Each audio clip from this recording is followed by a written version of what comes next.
Welcome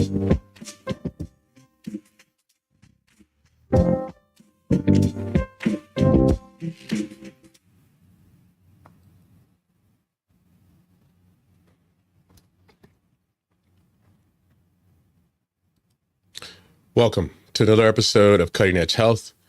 If we haven't met, I'm Dr. Orlando Landrum. I'm a physician that helps patients to understand how to be able to help heal either physical or mental and mood problems by using treatments that they may not have heard of, and how they can be able to take their lives back, punch pain in the face, and get back to living the lives they deserve.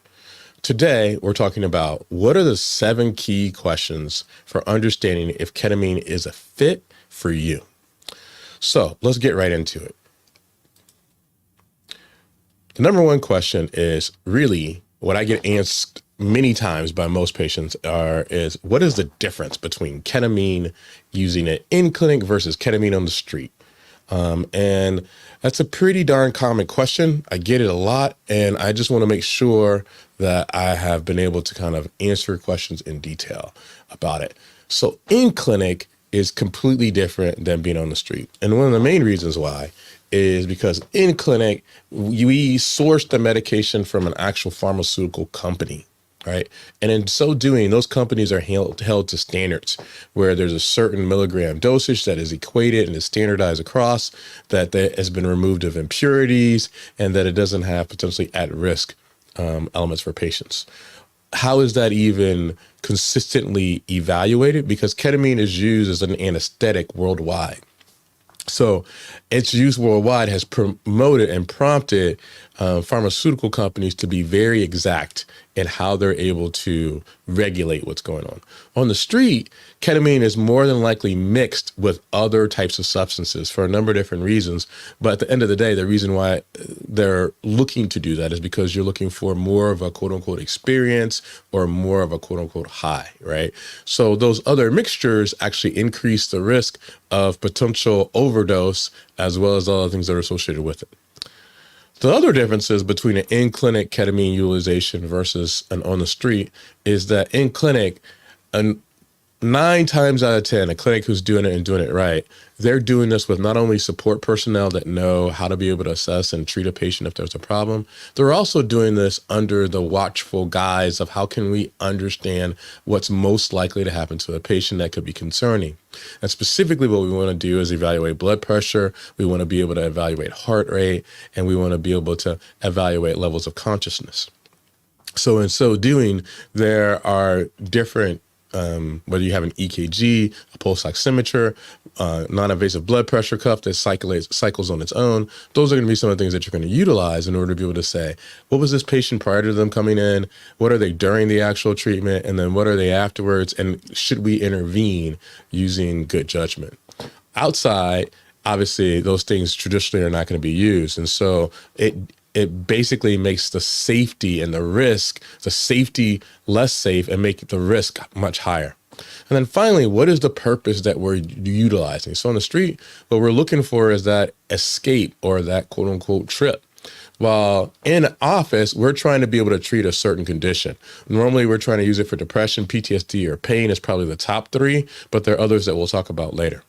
So what's our next potential question that comes up? Well, the next is so what are the most common and uncommon side effects? I get this all the time because people are worried about, I hear it's a street drug. I'm not so certain I feel comfortable with getting this kind of medication. What is it going to do to me? So the common side effects of something like ketamine is 1, high blood pressure, and it can elevate the blood pressure by a number of millimeters of mercury. Fortunately, coming from an anesthesia background, there are ways to be able to intervene upon that at the same time, if necessary. We make the judgment call on that. Because of the blood pressure changes, you can have some degree of dizziness present with it. And then intentionally, we expect that there's going to probably be some dissociation. When we're doing general anesthesia, it normally doesn't come up because the person isn't awake enough. But dissociation is a fancy term for saying that person is a little bit removed from their body. They're not necessarily all together with it, right? And in fact, there's something that's called ketamine assisted psychotherapy, so KAP, which uses this to be able to have someone be able to have a discourse and conversation about things that are kind of tough and be able to get through breakthroughs and actually have major impact. And then finally, there can be some degree of nauseousness. Those 4 items are probably the most common. Some of the uncommon things are going to be impacts on the liver, on the gallbladder, potentially the bladder with something that's called interstitial cystitis. And for some of our more mature patients, they can have some onset, at least temporarily, of dementia type symptoms. So the way to be able to kind of deal with those uncommon things are to be able to assess it and evaluate it. And traditionally, the clinic's going to look at some of those things and say, hey, have we gotten liver function tests? Do we know, does this person have their gallbladder in place? Have we been able to identify, do they have urologic potential risk? And what's their level of cognition so we can assess what's happening with that person? All right. So probably if it's not near the top, it's pretty darn close near the top, is will ketamine work for me? And then what's the percentage? So ketamine therapy has been used for a lot of different treatments. I think when most people talk to their friends, they say, okay, well, if I'm using it for actual treatment, what could I possibly use it for? And so most of the time people hear about it for depression. It's a certain dose for depression, right? And a certain dose for certain mood type treatment options. And there's a certain dose for traditional type pain utilization. But what most people don't know is that it can be useful for PTSD. It can be useful for OCD. It can be useful for bipolar depression. It can be useful for anxiety, and it can be useful for various types of chronic pain. So when we talk about that aspect of depression, traditionally it's not a first-line treatment. And so what does that mean in traditional English? What that means is it's not something that you normally start with right off the bat. You try and traditionally do some other medications, and normally those things may fail. You may do some psychotherapy and other things on those lines. So normally we get patients that are some of the more challenging patients to really be able to try to improve upon their symptoms and improve their life because they've been through a few things and they haven't been responsive. Of those patients that have had difficulty, we are able to improve their symptoms, and significantly so, by about 70% of patients who try ketamine. And actually, I was just talking to a patient who came in with a significant other today, and they tried ketamine and it didn't work for them whatsoever. And they're like, oh, no, it's not going to work for me. But by using it in combination with some other modalities, which we're not talking about at the moment, sometimes a non-responder to ketamine can have a significant response when augmented with another modality, which we talked about in other contexts, and I won't get off course and get tangential with our discussion. But sometimes what you see in one context, you don't sometimes see all the time. From a pain standpoint, the best results are going to traditionally when you see a problem that's going to be present with the nerves. So a neuropathic source or something like CRPS, which is complex regional pain syndrome, where you have an injury to a nerve, and accordingly, you're able to kind of use this in this context.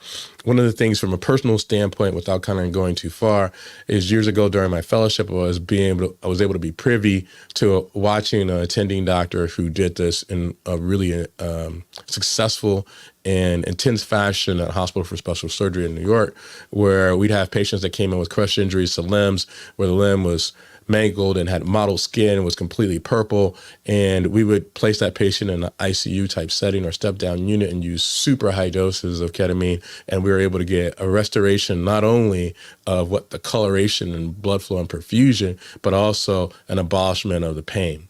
So, and in hospital type treatment may be useful for certain patients, which I had a discussion with another patient earlier today about that as a potential option for them for where they were regionally.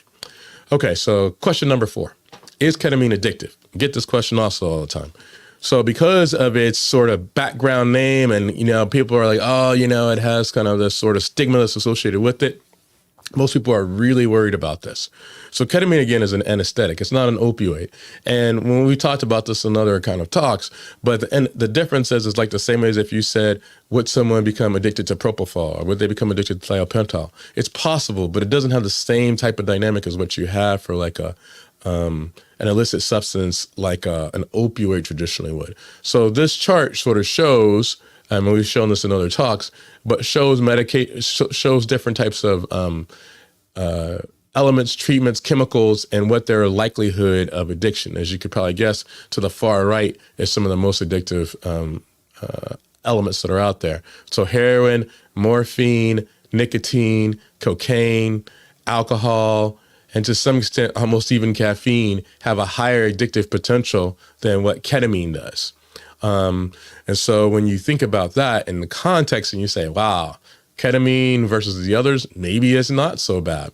When you hear about it in terms of street context, you hear about a number of different names for it, Special K, Vitamin K. And so people have thought about, man, it has this really bad association. But when we take a look and we take it outside of the traditional Western society, we know ketamine is one of the most commonly used anesthetics worldwide, mainly because of its cost and how it's able to be utilized, and it normally increases and keeps the respiratory function going. Excuse me, pardon me. And so that respiratory function is very useful when you don't have some of the traditional anesthetic machines that are present in a lot of different portions of the world. Okay, so question number 5. So how does it work? And this can be one that could be incredibly complicated, but let's just make it simple. We got 2 different mechanisms behind how ketamine works. And some of our other talks, we've talked about it in the context of 5, 6, 7 other different mechanisms of action. But at the end of the day, from how it traditionally works, is that it's going to increase a neurotransmitter, and specifically called glutamate, and it's going to increase neuroplasticity. So what does that mean in regular English? I know that's what is kind of the driving point. So glutamate is an excitatory molecule. It has a number of things that happen downstream in terms of the pathway, but at the end of the day, it can be able to improve mood. And neuroplasticity is that the nervous system is able to be flexible, adaptable, that it can increase the number of nerves that are present as well as the number of synapses that are present as well. All right.